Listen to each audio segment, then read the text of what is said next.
தற்போதைய அண்மை தகவலாக பார்ப்பது, அனைத்து உத்தரவுகளையும் வாட்ஸ்அப் மூலம் பிறப்பிக்க முடியாது என்றும் தேர்தல் ஆணையத்திற்கு உச்சநீதிமன்றம் கண்டிப்பு தெரிவித்திருக்கிறது. அண்மை தகவலாக பார்க்கிறோம். மேற்கு வங்க எஸ்ஐஆர் வழக்கு உச்சநீதிமன்றத்தில் இன்று மீண்டும் விசாரணைக்கு வந்த நிலையில் உச்சநீதிமன்றம் இந்த கண்டிப்பினை தேர்தல் ஆணையத்திற்கு தெரிவித்திருக்கிறது. அண்மை தகவலாக பார்க்கிறோம்.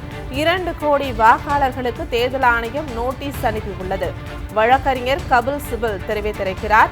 வாட்ஸ்அப் மூலம் பல உத்தரவுகள் பிறப்பிக்கப்படுகின்றன என்றும் வழக்கறிஞர் கபில் சிபல் தெரிவித்திருக்கிறார். அண்மை தகவலாக பார்க்கிறோம். இது தொடர்பான மேலும் விவரங்களை தருவதற்காக எமது டெல்லி சிறப்பு செய்தியாளர் பால்முருகன் இணைப்பில் இருக்கிறார். வணக்கம் பால்முருகன், தற்போதைய அண்மை தகவல் என்ன? அது மேற்கு வங்கத்தில் பல்வேறு கட்சிகள் தேர்தல் ஆணையத்திற்கு எதிராக தாக்கல் செய்த மனுதான் இன்று உச்சநீதிமன்றத்தில் விசாரணைக்கு வந்தது.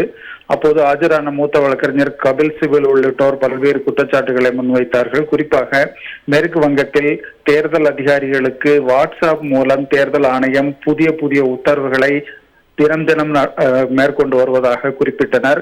இது பல்வேறு குழப்பங்களை ஏற்படுத்துவதாகவும் தெரிவித்தனர். அது மட்டுமல்ல, கிட்டத்தட்ட 2 கோடி பேருக்கு தேர்தல் ஆணையம் நோட்டீஸ் அனுப்பி இருக்கிறது. எதற்காக இந்த நோட்டீஸ் அனுப்பப்பட்டிருக்கிறது உள்ளிட்ட விவரங்கள் தெரியாமல் வாக்காளர்கள் தத்தளிப்பதாக அவர் வாதிட்டார். இதனைத் தொடர்ந்துதான் சில முக்கிய உத்தரவுகளை தேர்தல் ஆணையம் இன்று பிறப்பித்திருக்கிறது.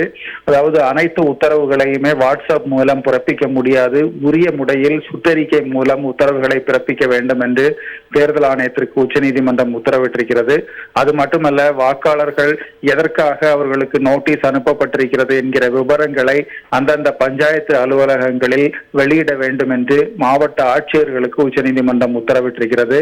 இந்த நோட்டீஸ் வெளியிடப்பட்டதிலிருந்து, அதாவது இந்த பட்டியல் பஞ்சாயத்து அலுவலகங்களில் வெளியிடப்பட்டதிலிருந்து 10 நாட்கள் வரை வாக்காளர்களுக்கு அவகாசம் வழங்க வேண்டும், தேவைப்பட்டால் கூடுதல் அவகாசம் வழங்க வேண்டும் என்று உத்தரவிட்டு தற்போது வழக்கு ஒத்திவைக்கப்பட்டிருக்கிறது. பிருந்தா, விரிவான தகவல்களை பகிர்ந்தமைக்கு நன்றி பால்முருகன்.